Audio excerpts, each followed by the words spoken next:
"Mummy, why is this water sweet?" and said, "Because I prayed on it."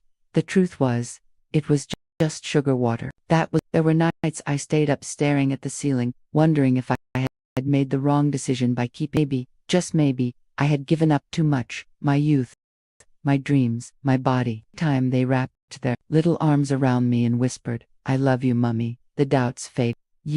Years passed. The boys grew into smart, stubborn, funny little men. They were each other's shadow, always playing, always fighting, always defending. Daniel was more outspoken, quick-tempered, but fiercely loyal.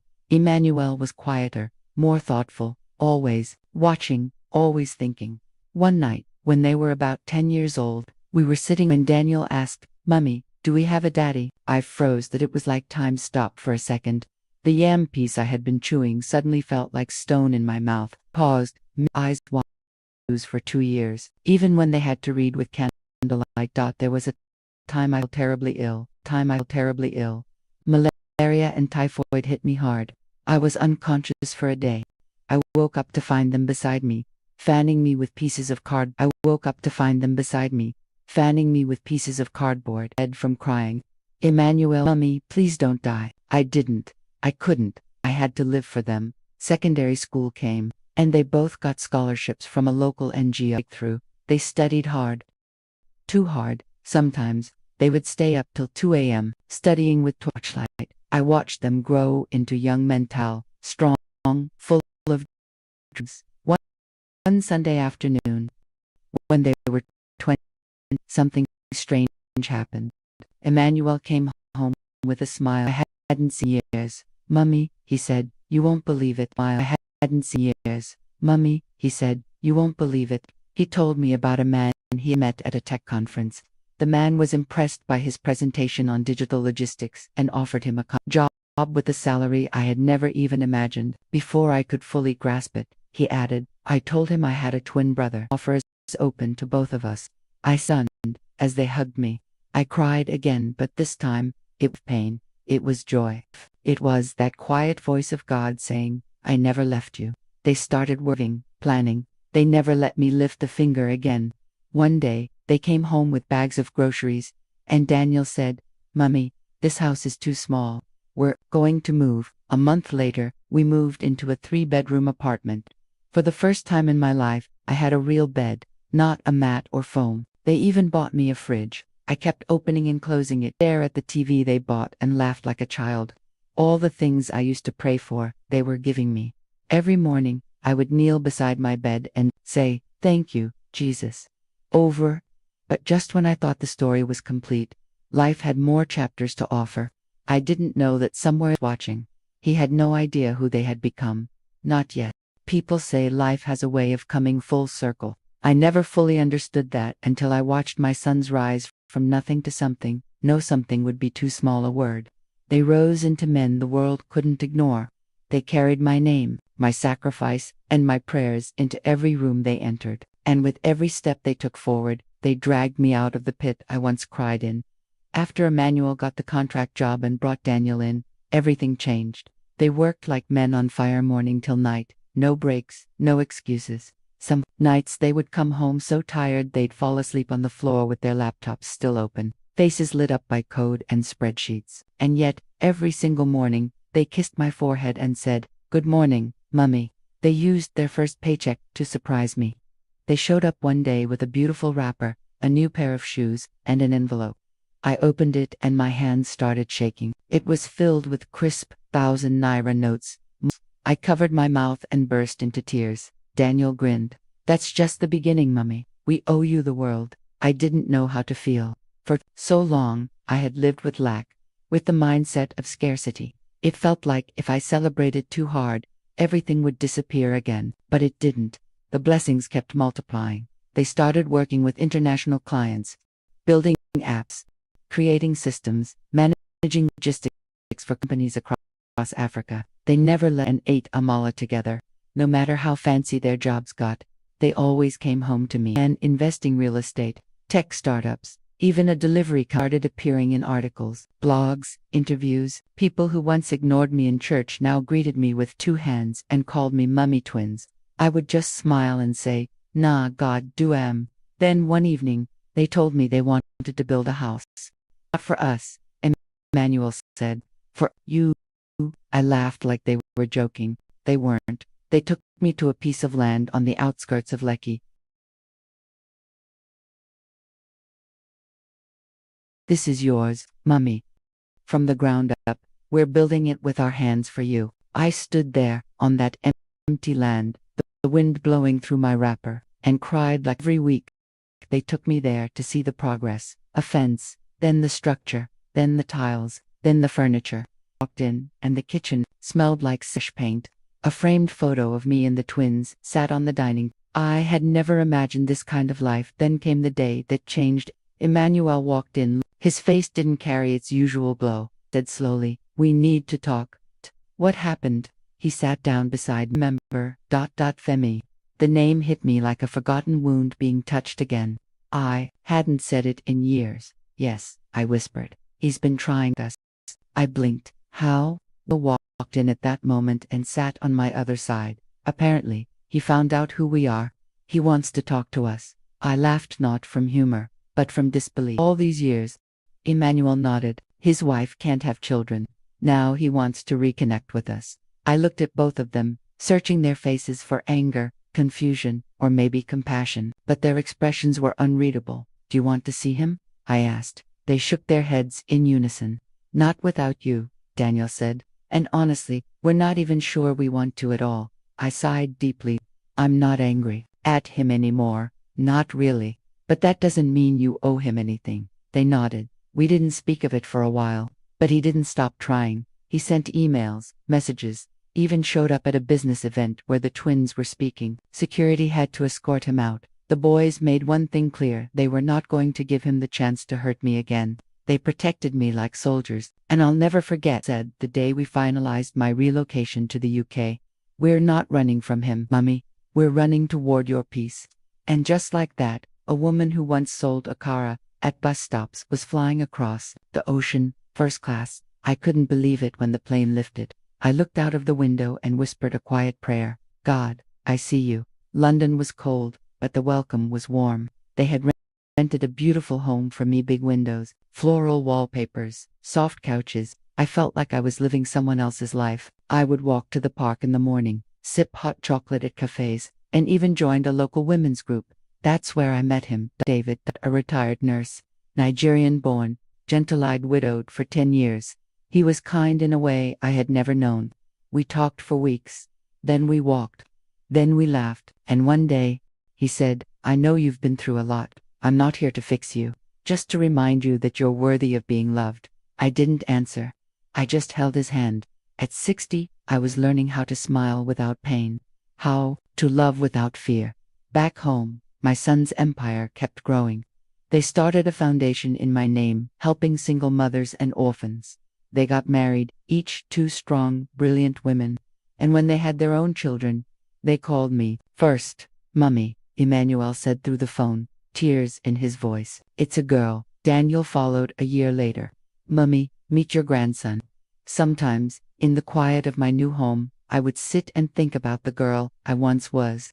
The one who stood with a torn wrapper and swollen belly, begging a man to stay. I would hold my tea close and whisper, if only she knew the future waiting for her. We never saw Femi again. He sent a long letter once, apologizing, begging for a second chance. I forgave him, but I never replied. Not every story ends with full reconciliation. Some just end with peace. I used to think forgiveness meant opening the door again, letting the person back in, giving them a seat at the table they once walked away from. But as I sat in my new home, with sunlight spilling through tall glass windows, watching my grandchildren chase each other through the garden, I finally understood sometimes forgiveness is just a quiet release, a decision not to carry the weight anymore, a gift you give yourself. Femi never stopped trying to reach out. He sent more letters, some typed, some handwritten. He emailed, messaged, even tried to send gifts to my son's company headquarters. They returned everything, unopened, unboffed. What surprised me was not his persistence, but the desperation in his words. He wasn't reaching out because he truly wanted to reconnect with me. He was chasing something he had lost, the legacy he thought he could reclaim now that his world had grown quiet. His new wife, unable to give him children, had left him. Or maybe he left high, never found out the full story. But I did hear that he now lived alone, in a small apartment in Storyteller, clinging to faded photographs and a list of regrets too long to count. He once wrote, "I look at their pictures online, and I see myself, in their walk, in their smile, and it kills me, knowing I missed it all." I felt something twist in my chest when I read that. Not pity, not hate, just emptiness. He was right. He had missed everything. I did think of replying once, writing him a simple message. "They were always mine. You just gave the seed." But what was the point? Life had already written the reply for me. Back home, the boys were thriving. Their company had expanded into 5 countries. They were on magazine covers. Yet, when they called me, they were still my boys, Mummy. Daniel said one night on a video call, his baby girl snuggled in his lap, "Can you believe we now own the house we once cleaned gutters in front of?" I laughed. The world turns fast. My son. They flew me back to Nigeria after 2 years abroad. It was time. A surprise event was planned, quiet, elegant, intimate. I thought I was coming to visit, but when I stepped into the hall, I saw a banner that read, "Celebrating our Queen, Mama Emmanuel," and Daniel. Tears flooded my eyes before I could even move. Friends, old neighbors, past landlords, even women I used to sell a car beside stood up and clapped me. They had dressed me in gold lace and crowned me with love. When I sat down to speak, I couldn't say much. I once begged a man to stay. Now the world is begging my sons to speak. The room went silent, then erupted in applause. After the event, I snuck away to the back garden. Of the evening breeze wrapped around me. That's when Daniel came out, holding a small white box. He said, "More me like I was royalty. We have one last gift." I opened the box. Inside, and a printed document, a property. In the box. Inside, and a printed document, a property deed. My name at the top. "Your Mummy, fully paid for." We named it Graceville. I couldn't speak. I just and wept. Everything I once thought I had lost, my dreams, my dignity, my future, had been returned, pressed down, shaken together, and running over. Femi never got the chance to meet them. He died a year later, alone. When we heard the news, I didn't cry, didn't smile either. I just stood in my garden and whispered, "God found peace before he left." The boys didn't attend the funeral. They didn't speak on it. But a week later, he hit me gently. "Do you regret anything?" I looked at both of them, my sons, my miracles, said prayers, and smiled. "No, not one thing." Today, I live between 2 homes, London and Lagos. I spend my days gardening, reading, playing with my grandchildren, and mentoring young single mothers who feel like the world has ended. I tell them my story, not because I want them to pity me, but because I want possible. I tell them, pain doesn't last forever. God sees, God remembers. Sometimes they ask me, "What would you tell your younger self if you could go back?" I always say the same thing. Hold on, my girl. The storm will pass. And when it does, the sun that rises will shine brighter than anything you've ever known. My story didn't end with a man choosing me. It ended with me choosing myself and God choosing to bless me anyway. The twins, my boys. My pride built their empire not from privilege, but from broken pieces. We gathered together over the years. They built with love, with fire, with purpose. They never once looked back at the man who walked away, because everything they needed was already in front of them. Me, their mother. Moral lesson. Life doesn't always begin with a fair hand, but with faith, the most broken beginnings can birth the most beautiful endings. Never underestimate the strength of a mother. Never walk away from your responsibility. And above all, never doubt what God can do with a life fully surrendered to Him. I fell in love with a dead woman. They warned me about love at first sight, but nobody told me it could happen with a ghost. I still remember the first time I saw her. It was a sunny Saturday morning at Mile 12 Market. I wasn't even supposed to be there. My mum had begged me to help her buy ripe plantains before heading to the mechanic. I was already fuming, pushing through the crowd, when I saw her. She stood by a wooden table, surrounded by bunches of plantain. Soft eyes, and the kind of smile that could calm a riot. Her name tag read, Flora. She handed plantain to a customer with such grace, you'd think she was less, not a chaotic Lagos market. And that was it. I came back the next day. And the next.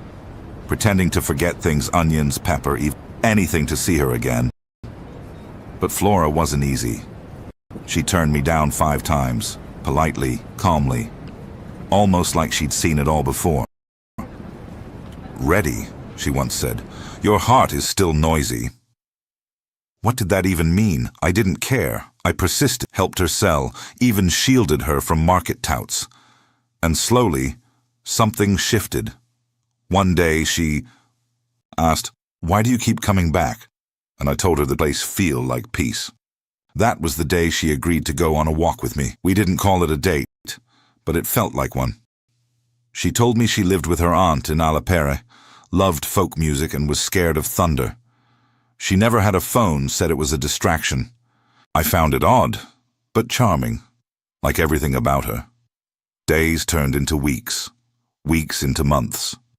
We weren't perfect, but we were something. But that's when the dreams started. It began as whispers. Whispers in my room at night. Soft, chilling voices calling my name. My lights would flicker. My fan would turn off on its own. I'd wake up drenched in sweat with mud on my feet, even though I hadn't left my bed. One night, I dreamed of Flora standing by the lagoon, barefoot, her eyes hollow. "Why did you come for me?" she asked. I woke up screaming. I tried to ignore it. I thought maybe I was just falling too hard, thinking too much. But then things got worse. My neighbor, Mama Titi, an old woman who pulled me aside one morning. "That girl you walk with," she said slowly. "Where did you meet her?" "In the market," I replied. "Which market?" "Mile 12.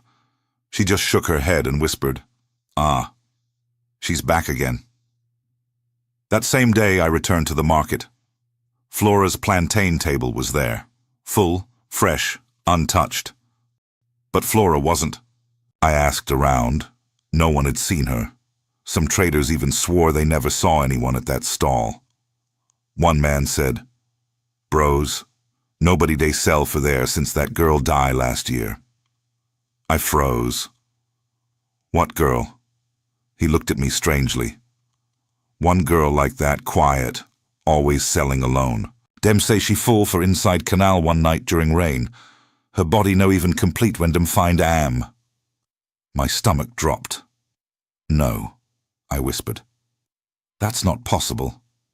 I showed him a drawing I had done of Flora. My art pad always had her face. The man blinked. "Nah, she be this." Since then, my life hasn't been the same. Every time I try to forget, she appears again in my dreams, in the corner of my room mirror, even in reflections of passing buses. She's always looking at me. Sometimes she smiles. Sometimes she cries blood. And the scariest part? I still love her. I stopped going to mile 12. I deleted the sketches, burned the gifts, threw out the leftover plantains in my kitchen. But the dreams didn't stop. In one dream, I found myself standing in a dim, abandoned house, rotting wood, broken windows, the air thick with mildew and the smell of something dead. A single candle burned on the floor, and next to it, her scarf. The yellow one she always wore in the market. That same scarf showed up in my laundry basket the next morning. I live alone. I tried to pray. I tried to fast. I even booked a hotel for a few days, hoping distance would help. But the second night in hotel, the receptionist called my room and said, "Sir, your wife says she forgot her earrings. Can she come up now?" "I don't have a wife," I replied. There was silence on the line. "She's already by the door." I froze. I didn't open it. I sat on the floor and prayed till morning. When I got home, my neighbor, Mama Titi, thick with dust and tied with a black thread. "She won't leave you," she said, "because you touched her heart when it was already buried." I begged her to explain. She sighed and led me into her home, small, quiet, smelling of palm oil and old incense. She pulled out a folder of old newspaper cuttings. One headline read, "Market girl drowns in storm body recovered days later." Another, "Locals blame river spirits for mysterious deaths in Alapere Canal." The photo was blurry, water damaged, but the smile was unmistakable. Flora. "Flora didn't just die," Mama Titi said. "She was never meant to stay dead. She's Idenkem, one of those who can return if their soul still holds unfinished love." I thought she was crazy until she showed me the last cutting and obituary page. Date of death, 9 months ago. Date of burial. Place, Alapere. The same month Flora started talking to me. "Did you ever meet her aunt?" Mama Titi asked. "No," I replied. "She always said her aunt was sick, that I shouldn't visit." "She doesn't have an aunt," Mama Titi said softly. "That house in Alapere? It's been abandoned for over a year." I didn't believe her. But that night, I went to Alapere. I had to see for myself. It was around 7:43 p.m. The road was wet. The wind carried a cold, salty smell like the sea was watching. The house was exactly how I'd seen it in the dream. Wooden, worn down with faded blue paint peeling off the walls. But what truly chilled me was this: her yellow scarf, hanging on the gate, tied in a knot, like it was waiting for me.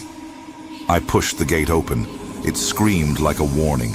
Inside, the air was heavier than anything I'd ever breathed.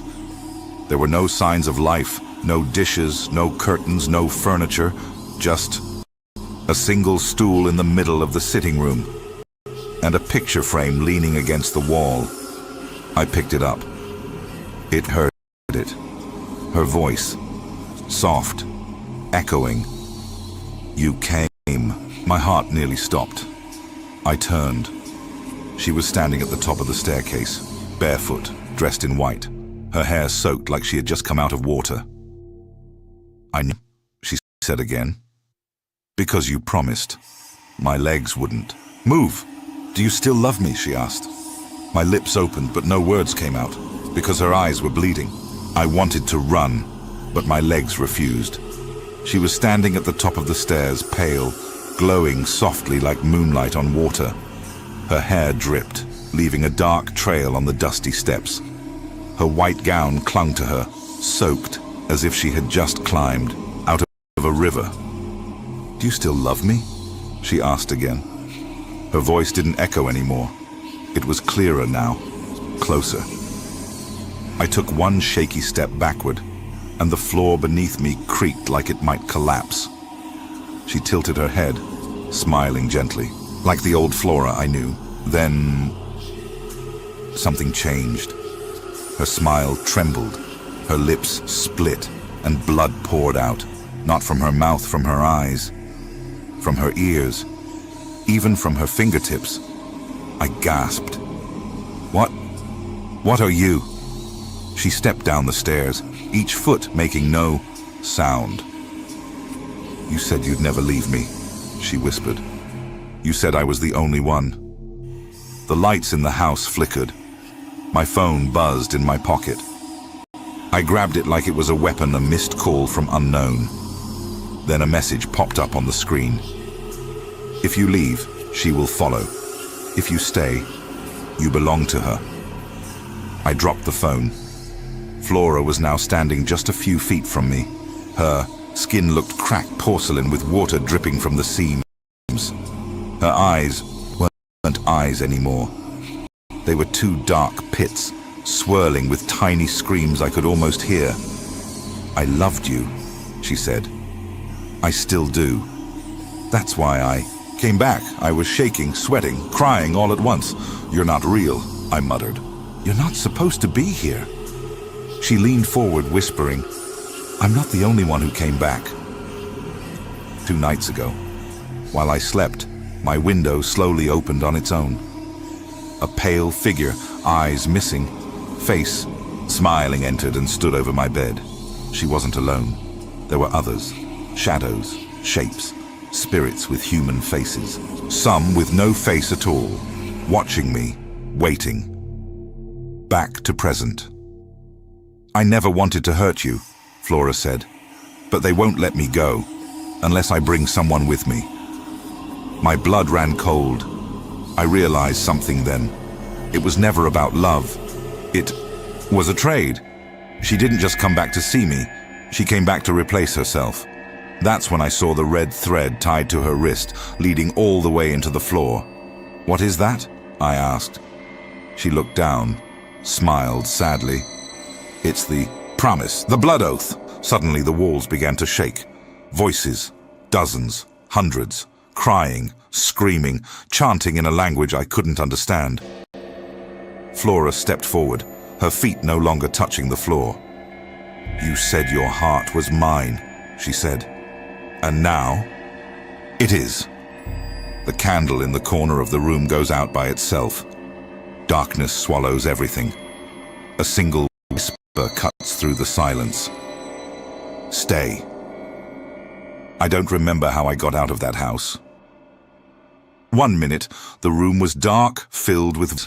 The next, I woke up on the ground beside the canal, soaked to the bone, with mud on my shirt and a dead rat whom started to spin.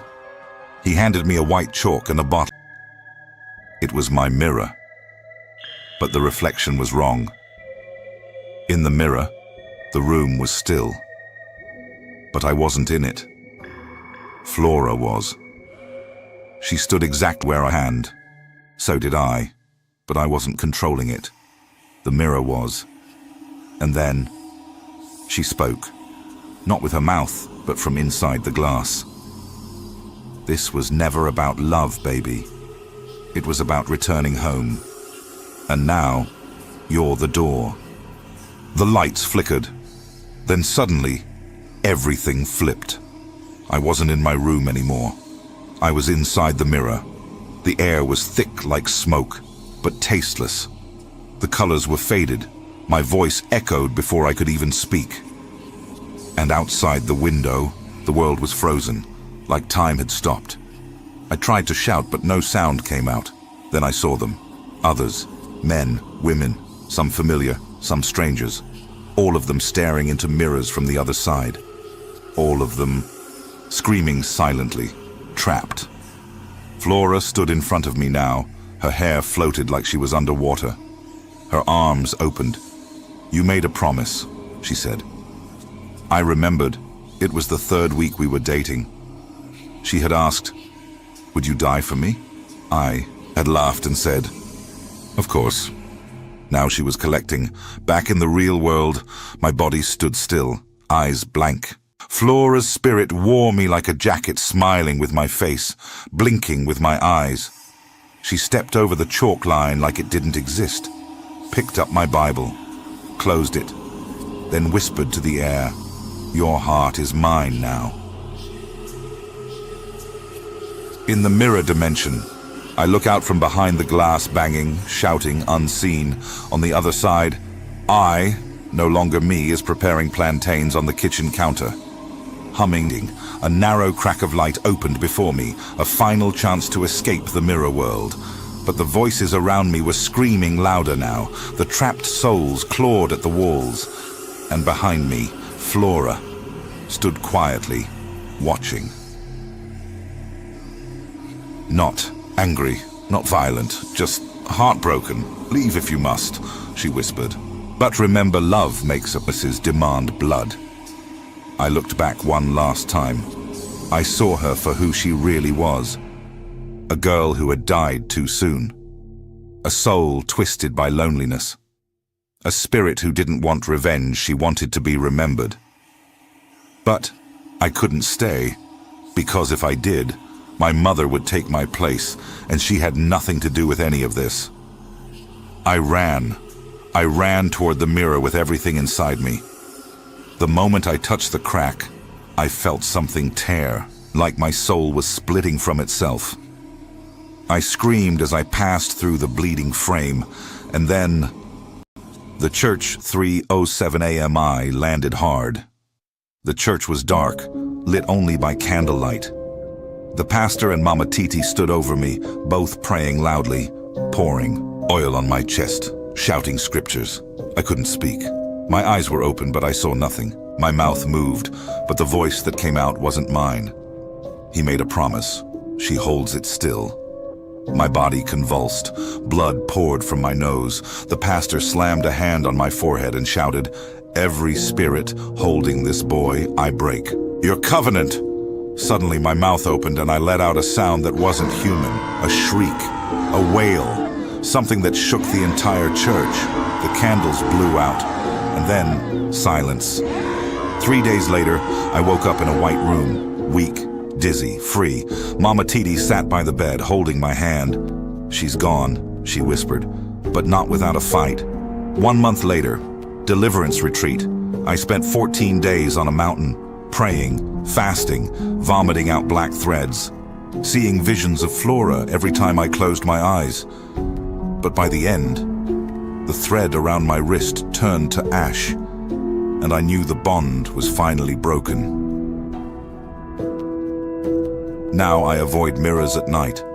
I no longer visit mile 12. Sometimes I see plantain, sellers, and feel my heart twist, but I walk away. Not because I don't love, but because love without discernment can open doors no man should walk through. Flora was real. Her story was tragic. But some souls aren't meant to stay. And I've learned, not every woman who smiles at you in the market is alive. It was supposed to be just a vigil. Nothing special, just one of those night prayers they hold when the month is about to end. The kind your neighbor invites you to because God fit talk your matter tonight. I didn't plan to go. But NEPA had taken light for 3 days straight, and my rechargeable lamp had died since morning. No TV, no fan, no peace. So when Mama Nkechi knocked on my door at 6:42 p.m., wearing white and holding her Bible like she had just finished fighting one demon, I nodded before she even finished talking. "A crossover vigil," she said. "One night only. You go come back new." "New, Abi," I smiled. Maybe I even needed that. The church no get signboard. Just one big compound with sand everywhere and a half-finished building in the middle. No windows, just curtains. They called in the Holy Revival Ark. As I entered, one usher with long gown and serious forehead looked at me from head to toe. "Drop your phone for the offering bowl," he said. I froze. "Sorry?" Nothing worldly allowed. Even ring, wristwatch, or chewing gum, drop 'em. I chuckled. I thought he was joking, until he pointed to one guy at the back where they sweep floor barefoot. "That one wear earpiece last week, he still dey sweep since." Omo. I dropped my phone. Inside was packed. People they pray, they shout, they roll for ground. The air smelled of sweat, anointing oil, and panic. The pastor came out wearing all white, his eyes red like someone who hasn't blinked in days. He looked straight at me. Not the crowd me. "You," he said, voice loud like thunder. "The Lord said you carry secret sin." Everybody turned, even the woman where they cry before paused to look. I almost laugh. "Me? Secret sin? Bro, I no even get data this month, na sin be that?" But something about the way his eyes glowed made my stomach twist. They started the vigil with the chain-breaking prayer, 3 hours, no sitting. Just shout your past sins until you start crying. One guy confessed to stealing meat from pot in 1998. Another woman cried about how she lied to her landlord about school fees. When it reached my turn, I laughed it off and said, "I know too get sin like Una." The pastor smiled, but it wasn't a good smile. "You dey lie," he whispered, "and the walls know." After the final worship, I looked around for the exit. I was tired, hungry, and low-key, ready to go back to my boring, hot room. That's when I noticed something. There was only one door, the same one I came through, but it wasn't there anymore. Instead, there was a different door, wooden, narrow, and carved with symbols I no understand. The usher appeared beside me. "That's your way out," he said. "You're clean now." I stepped forward and opened it and stepped into my room, my exact room. Same broken fan, same bedsheet, same jollof stain on the curtain. But something felt off. There was no sound, Outside, no generator hum, no dogs barking, no Mama Ifeoma shouting at her children next door. Just silence. I turned around. The door was gone, and in its place, written on my wall with what looked like charcoal, was one sentence. Confess what you refuse to say, or start again. And then the light blinked. The bulb in my room flickered twice, and I heard singing. That same choir from the vigil. But I was in my room. I checked my wall clock. It was 6:42 p.m., the exact time Mama and Kechi had knocked. Then I heard the knock again. You ready for the vigil? A voice said from outside. My phone was back in my pocket, the battery full. The same usher now standing outside my door like nothing happened. Omo, what kind vigil be this? I no fit lie. My body they sweat, but cold they catch me. I looked around my room again. Everything looked the same, but the air felt heavy, like when rain won't fall but the clouds never open. Then that voice came again, this time from inside my bathroom. Confess. I jumped. Hello? Who they there? No answer, just slow dripping water from the bathroom tapway. I swear I locked since morning. I picked up my phone. Still 6:42 p.m., still full battery, but no network, not even glow bar. I opened WhatsApp. All. My chats. Deleted. Only one contact day for the list now. Holy Revival Arc, and under it the last message read, you skipped one, the one you buried. CN, I'm not even the deep spiritual type, but this one passed my level. I decided to do the only reasonable thing, run. I grabbed my slippers, opened my door, and boom, I was back inside the church. Same crowd, same sweat, same pastor with red eyes staring at me like I just stole tithe money. But now, everybody was singing one song, low and slow, like mourners. Talk what? I screamed. The pastor pointed again. There is something you did, and until you confess it, you go de loop. My knees got weak. I fell to the floor.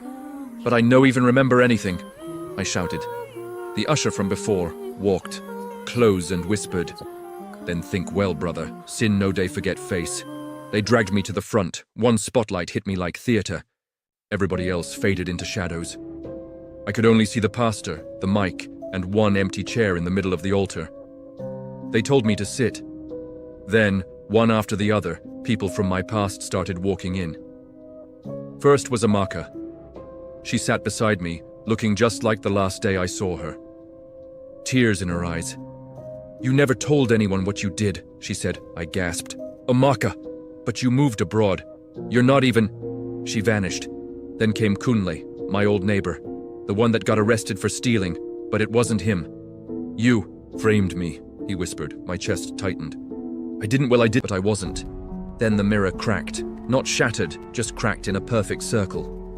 The kind of crack that looks like a door. Behind it I could hear my mum singing softly, that same lullaby she used to sing when I had nightmares. I stood there, staring at my door. The red glow wasn't normal light. It pulsed, like a heartbeat, like something inside the house was alive and waiting. I looked around my compound.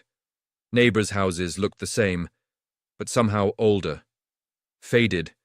Walls, rusty gates.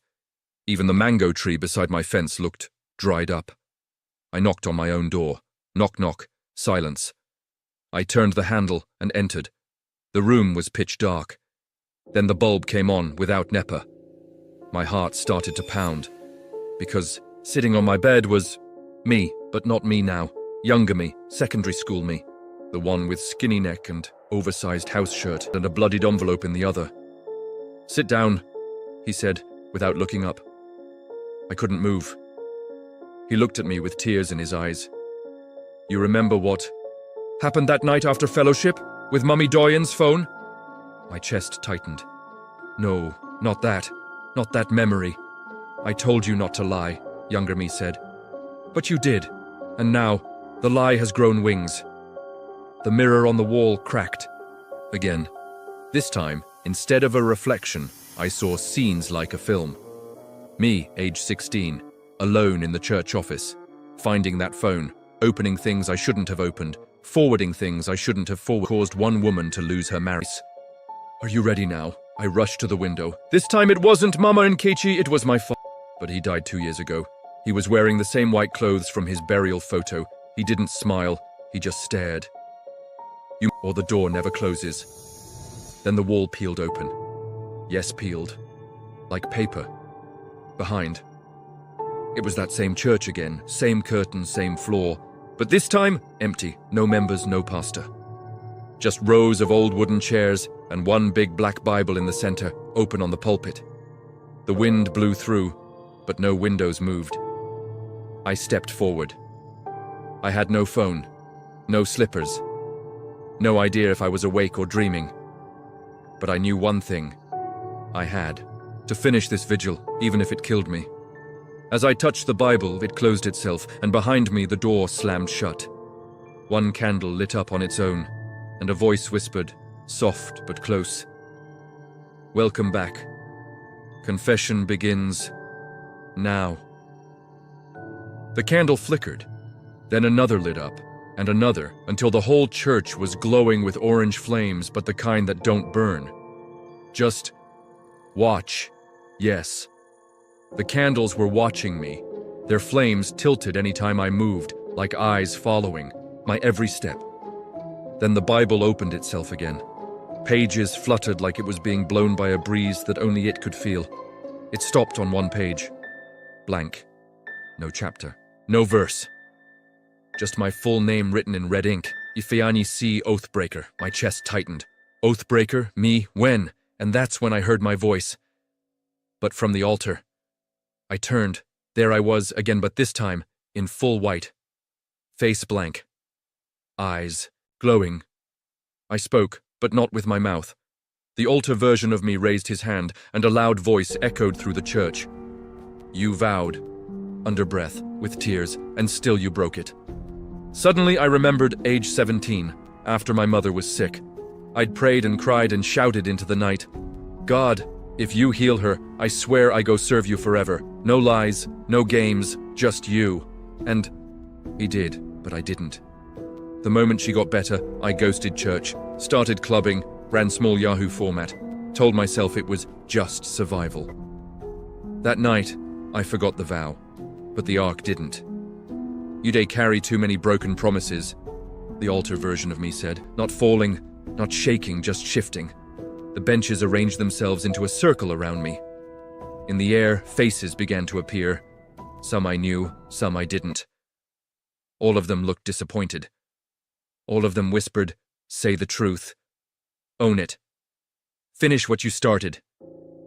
Then the Bible turned into a bowl of water. The voice returned, "Drinks or repeat the loop again."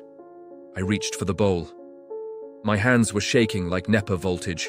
The water inside wasn't clear. It showed flashes, visions, memories I buried. That girl I lied to just to sleep with her. The fake CV I used to collect someone's internship. The money I found and never returned. The cousin I mocked behind his back but smiled to his face. I couldn't breathe. "I'm sorry," I whispered. The candles blew out. Everything went black. Then I opened my eyes, back in my room again. Normal room, fan working. Light bulb steady. My phone on my table. Buzzing, 6:43 p.m. 1 minute later, I picked the phone. A text message. From an unknown number. "Well done. Confession received, but one sin remains. The one you committed in your dreams." My phone powered off, and the door creaked open on its own. Outside was not my compound anymore. It was the church again, but this time, it was upside down. I stood at the door of my room, staring into the upside-down church. Yes, upside down. The pews were hanging from the ceiling like bats. The pulpit was above my head. Candles stood straight, but their flames pointed down, yet somehow, it didn't fall. Gravity didn't care anymore, and neither did I. I took one step forward and my leg rose. Omo, no joke, I was walking up, like saying a spiritual moonwalk. My body was doing backflip I didn't sign up for. By the time I reached the altar, which was now above my head, everything went still. Then came the voice. That same soft whisper that always sounded like it was beside me, even when no one was there. "Your sin in sleep is the one you fear in waking." Suddenly, the floor beneath my feet turned into glass. I looked down and saw myself, sleeping on my bed, peacefully. Then, the scene started playing like a movie, me tossing and turning, Then I sat up. Then I opened my wardrobe and... Omo. I froze. Then I opened my wardrobe and... Omo. I froze. There was a journal. One I didn't recognize. Watched sleeping me open. Caught. It was in my handwriting. Remember writing that. Then I saw the worst part. A name list. A name list. People I hated. People I envied. My heart pounded. No, I never planned this. I never... But the dream version of me kept going. He folded the paper, lit a match, burnt it, then climbed back into bed, smiling. Back in the upside-down church, thunder cracked. Lightning flashed across the walls. The voice returned. You think because you didn't remember, you didn't act. You think sins of the mind don't leave fingerprints? You entered with secrets, you'll leave with scars, or not at all. Suddenly the candles turned black. Not off just black flames. And every flame whispered something I had thought before but never said aloud. I wish he failed. For but never said aloud. I wish he failed. She doesn't deserve that promotion. I'm better than all of them. God, no, go judge me. I'm trying now. Just this one time. A survival. The flames grew louder, echoing those words like chant. My ears rang. I covered my face, and then silence. When I opened my eyes, the church was gone. I was sitting in a chair. A real one this time. Opposite me, on another chair, was a small boy. About 10, barefoot, dusty face. But his eyes were too old for his body. He handed me a mirror. This is who you are when no one is watching. I looked and screamed, because the person in the mirror wasn't me, it was the pastor from the vigil. Red eyes, white robe, tired face. But this time, the reflection spoke. You've been judging others while running from your own judgment. The boy stood up and pointed to a door behind him. My last chance. I could feel it in my bones. If you go through that one, you can wake up, he said. But whatever you leave behind stays behind. Forever. I looked at the door, then back, in the mirror, and the pastor in the reflection winked. I no-go lie. My legs no-day stable again. The moment that small, barefoot boy pointed at the door, my heart started to misbehave like generator with bad fuel. The mirror in my hand? Still they show that pastor. But now, he was smiling wider, in bleeding from the eyes. You day close, the boy whispered, but everything you take through that door will haunt you. Unless you pay the price. I turned to him slowly. Which price? He shrugged like saying a pure water matter. Memory, regret, or someone you love. Omo. This was no longer confession. This was transaction. I walked toward the door. It wasn't special, just plain wood, no design, no lock. But the moment I touched it, everything changed. The candles went off, the chair disappeared. And that small boy, he started growing. I kid you not.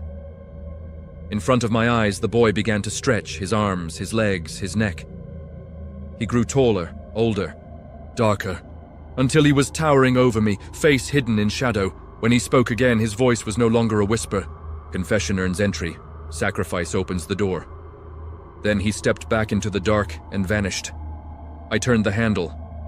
The door opened with a sound like thunder rolling through metal.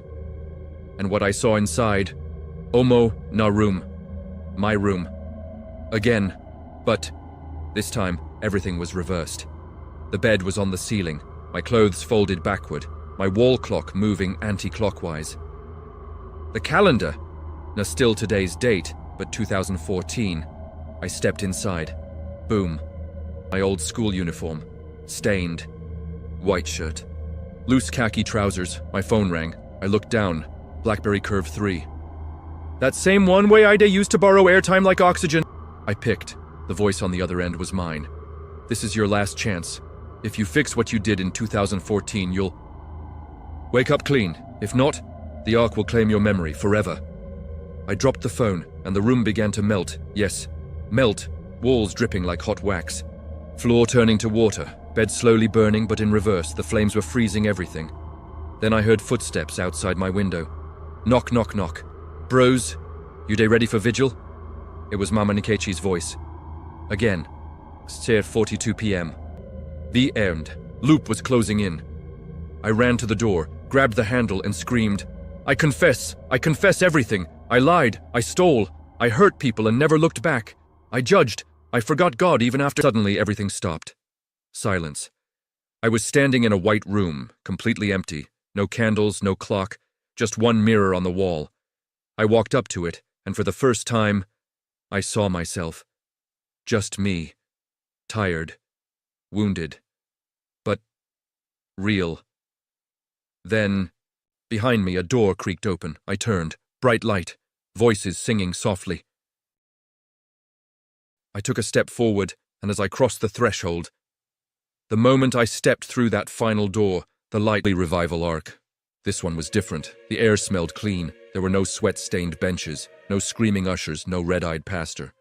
Just soft organ music in the background, and sunlight pouring through stained glass windows like peace in liquid form. A woman in all white walked up to me. Her face was gentle, familiar, too familiar. Mummy? Yes, it was my mother, but younger, healthier. Smiling like she did before the hospital visits took it all, she touched my face. You've gone far, Ifeanyi, but you haven't come back yet. I tried to hug her. She stepped back. Not until you meet the one who sent you. A door opened at the front of the church. Light didn't pour out of this one. Darkness did. Cold, deep, complete. Something breathing, something waiting. My mother pointed. Go! I swallowed hard. Who's inside? She looked at me and said just one word, you. I stepped into the dark, and the door closed behind me. No light, no sound, just presence. Then a match struck. One small bench, and sitting on that bench was me. But not scared me. This was cold me. No emotions, no regrets, just calm. Like somebody we no get anything to lose again. He smiled. Finally, he said, you're here, I stared. Here where? The place you built, he said. Every secret you buried, every truth you twisted, every prayer you faked, every person you used, all of them built this place. I'm not your shadow, I'm not your sin, I'm your realest self. I backed away. No, I've confessed. I've cried. I passed through fire, through loop, I'm clean. He stood up. Clean, and doesn't mean whole. You think confession is enough? But you never asked for forgiveness. Not from them, not from yourself. Then he raised his hand, and around us, floating in the darkness, appeared all the people I hurt. Amaka, Kunle, that girl I ghosted after lies, that cousin I mocked, even the fake names on the Yahoo formats I used, their photos, their pain, their voice notes. All there. You want to wake up? Cold me asked. Then let's do it properly. Let's finish it where it started. He reached into the dark and pulled out a Bible and a cutlass, handed both to me. Pick one. One opens your freedom, the other, your judgment. I looked at both. My hand reached for the Bible. But my heart was reaching for the cutlass, because part of me didn't just want freedom, it wanted revenge on myself. The Bible in one hand, the cutlass in the other, and my own darker self, staring me down like Judgment Day, had a face. The silence was loud. I looked at him. This version of me who didn't cry, didn't feel guilt, didn't beg God for mercy. The me that would happily burn the world if it meant hiding the ashes of his sins. Why this choice? I asked. Why give me these two? He shrugged, calm as ever. Because deep down, you still want to cut corners. Confess, but not change. Feel bad, but not face pain. You still want escape, not transformation. The cutlass felt heavy now, not because of weight, but because it felt like the easier option, Omo. I was tired of loops, tired of confessions, tired of 6:42 p.m. So I dropped the cutlass and clutched the Bible with both hands. Cold me frowned. Eyes narrowed, like he was disappointed. You sure? I nodded. My hands are dirty, I said, but I won't fix that by adding more blood. Then something happened. The ground beneath him began to shake, cracks formed, he stumbled back. Wait, he shouted, you can't just... But I didn't wait. I opened the Bible and began to speak, not shout, speak like some tired of faking. I'm not proud. I've been fake, I've been selfish, I've caused pain, I've worn church clothes with street heart. But I want peace, I want freedom, I want to be whole. For real this time. And with every word I spoke, he began to burn. No flames. Just light. Pure, blinding, painful light. He screamed. Twisted. Tried to run. But the light caught up with him. Just silence. Just me. Just peace. I opened my eyes. And this time, I was back in my room. Real room. Fan turning. Power on. Phone on my table. I checked the time. 56 p.m. Nipa had brought light. My Bible was still on the bed. And from outside I could hear Mama Nkechi's voice. But this time, not calling me for vigil. She was laughing. Normal laughter. Joyful. I walked to the mirror. It was just a mirror. No reflection tricks, no whispers, no cracked writing. Just me. Alive. Breathing. Lighter. And on my door, someone had written with chalk, "You made it. Stay clean, or we loop again." I smiled, and for the first time in years I prayed, not for blessings, but for strength.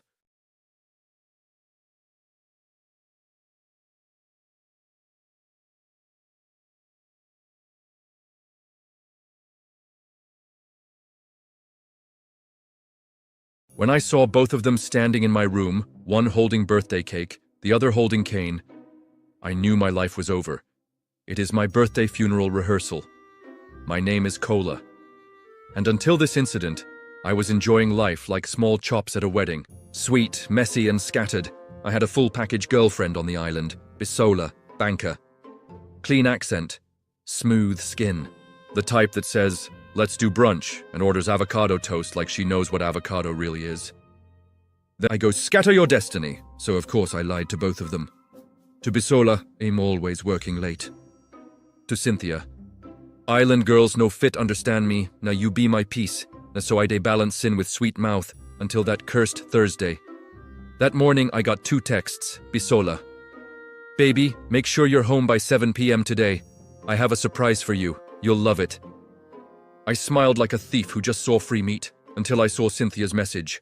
"Kola! 7 p.m. sharp. Day your house. I won't spoil you today." 2 women, same time, same house. In that moment, I knew I was the GOAT, not greatest, of all time. But the one about to be used for emotional sacrifice, I started sweating like Nepopole during thunderstorm. I tried to lie my way out. I told both of them I was sick. Bisola replied, "Even better. I'll bring soup and medicine." Cynthia said, "Perfect. I'll bring..." That's when I knew. Now there he go happen. PM. The beginning of my downfall. He heard the knock. Soft at first, like doom with eyelashes. I opened the door and saw both of them, side by side. Smiling like demons on promo, Bisola holding balloons and birthday cake. Cynthia holding cane. And what looked like a laminated list of my lies. I wanted to faint. My spirit actually attempted to exit my body, but the door was blocked. "Happy birthday," they both said. At that moment, they both said. At that moment, my phone slipped from my hand, my legs weakened, and I knew. My phone slipped from my hand, my legs weakened, and I knew. God had logged out. God had logged out. They entered, locked the door. God. Cynthia adjusted her slippers and said, "Shall we begin?" Cheating. Slide 1. Me texting her, "Good night, baby," while I was literally at Cynthia's place eating catfish pepper soup. Slide 2.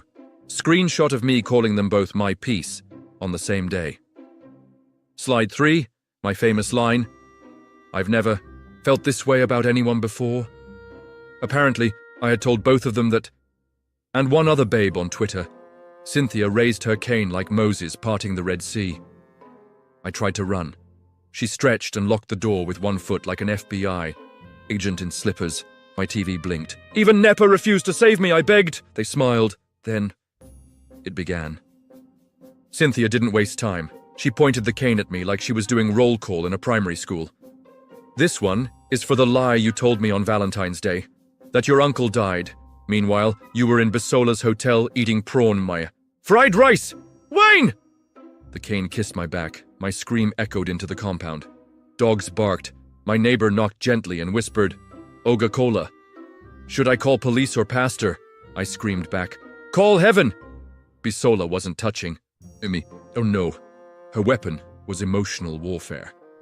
She sat down cross-legged and read from her printed notes like a TED Talk. Cola once said, "You're the only one who truly understands me." Cynthia, please. How many times has he told you that? Cynthia replied, every week, including last night. They both high-fived. Tears gathered in my eyes. I looked up and asked God, is this how Judas felt? The WhatsApp voice note that killed me twice. Then Bisola brought out her phone. She played a voice note I had sent her a week ago. The one where I said, "You know I'm not like those Lagos boys. I don't play games. I'm ready for marriage. If only you'd just say yes."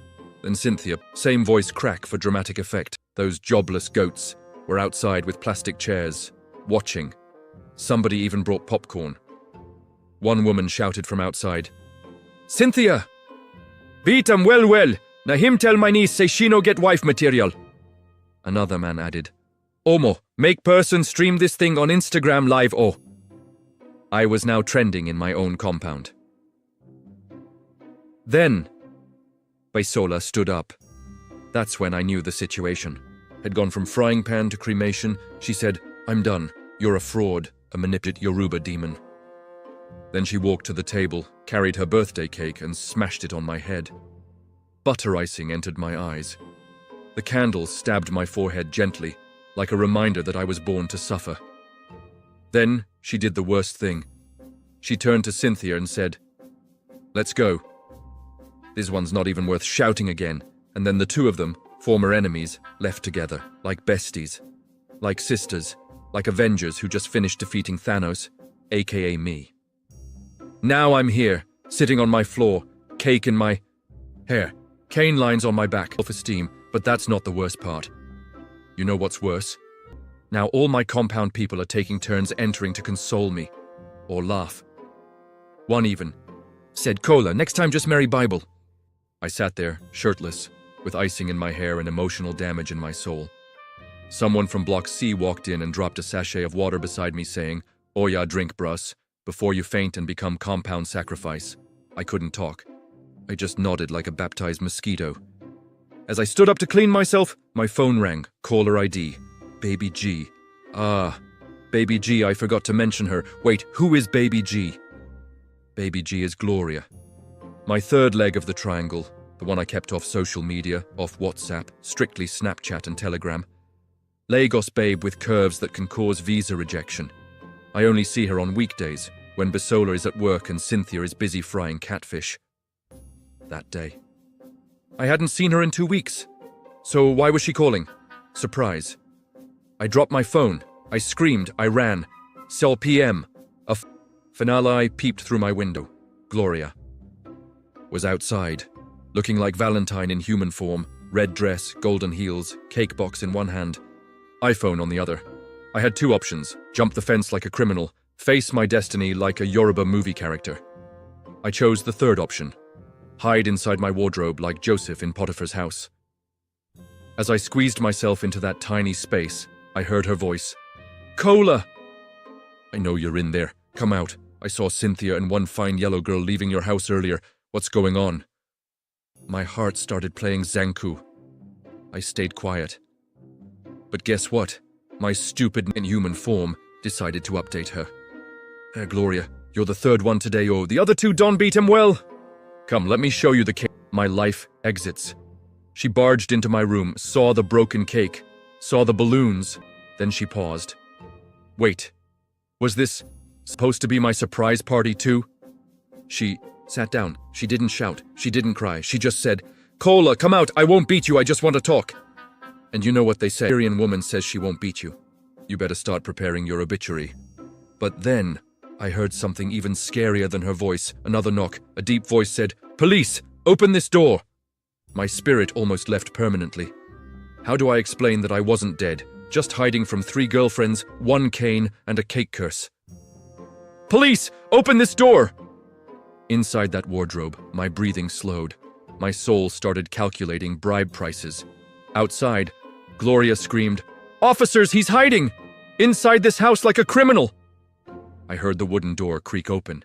My landlord had used his spare key. Ogo officer, come in. That boy Don caused enough wahala for 1 year. My enemies were now multiplying. The police stepped in. Boots, batons, body odor. Where is Cola? One barked. Gloria pointed at the wardrobe like Judas at the Last Supper. The officer yanked the wardrobe open. There I was, bent like boiled plantain, shirtless, eyes red from tears. My only words, "Officer, I no get strength, just carry me go." Inside. The station? I sat on a bench like a broken mannequin. The DPO looked at me and asked, "So, women beat you? And now you're the criminal?" I nodded. I couldn't even argue. Then Gloria stepped forward. "Sir, I just want to say something before you release him." I looked up. Maybe she came to forgive me. Maybe love would win. She reached into her bag, pulled out a small brown envelope, dropped it on the table, then dropped the bombshell. "That's his DNA test result. He's the father of my baby." Everything went silent, blinked. "Baby? What baby?" she continued. "You remember that weekend in Lekki Phase 1 after we drank small Henny and watched that Korean drama? That was the night." I started sweating again. The coup. Officer looked at me. "Oga Cola, how many more surprises remain today?" My head spun, my body went numb. It was only 10:30 p.m. I had already been flopped, exposed, beaten, humiliated. My phone vibrated unknown number. I picked up, shakily. "Hello, Cola? It's Amaka. I'm outside your gate. I brought your favorite jollof and I want to talk about us." Amaka? Another babe? Even the police officers paused. One asked, "Oga, are you running a branch of the Ministry of Women Affairs?" Inside the police station, the room fell silent. Even mosquitoes paused mid-bite as I whispered, "Amaka is here." With jollof. The DPO squinted at me like he was watching an episode of Jennifer's Diary. "How many girlfriends do you actually have, young man?" "Before I count with your fingers, then borrow your toes." One constable burst out laughing. Another started writing a comedy skit script. I was the joke. The jollof arrives, they let Amaka into the station. She walked in, glowing, confident. That "I know something you don't" look in her eyes. She dropped the foil pack of steaming jollof on the table, then looked at Gloria, then looked at me. Then she dropped a small nylon bag beside the rice. My mouth was dry. My soul said, "Bro, run!" She pulled out a pair of baby shoes. Wait, baby number 2. I started laughter. That type of painful DNA tests, baby shoes. I turned to all of them. Wait. Is this a setup?" They looked at each other and smiled. Gloria said, "You remember 3 months ago when you told me you were traveling to Ibadan for your cousin's wedding?" I nodded, slowly. Amaka added, "You told me the same story. Same cousin, same date." Bisola, who had just walked back in, yes, she came back, chimed in. "And me too. Same Ibadan. Same lie." It hit me. These women had been talking to each other, working together. This wasn't revenge. It was a coordinated, multi-layered Voltron-style takedown. And then the door opened again. A soft voice said, "Is this the police station?" We all turned. She had returned too. She entered, took one look on my head. The baby. Shoes the jollof and calmly asked, "Has he confessed?" Cynthia sat down like a judge. "Cola, welcome to your judgment day. Call it Court of the Chopped Ladies." The others nodded. Bisola pulled out a projector remote. Where did she get it? A small portable projector lit up the wall. Slide. 1. Cola's Hall of Lies, an investigative breakdown. I tried to stand, the DPO signaled. "Sit down and face your sins." They took turns reading. Bisola. "On March 2nd you said you were at a company retreat. We found you at Mr. Biggs in Surulere buying food with Gloria." Cynthia. "April 5th, you told me your uncle died. But we saw your tagged Insta story at Amaka's place, wearing matching pajamas." Gloria.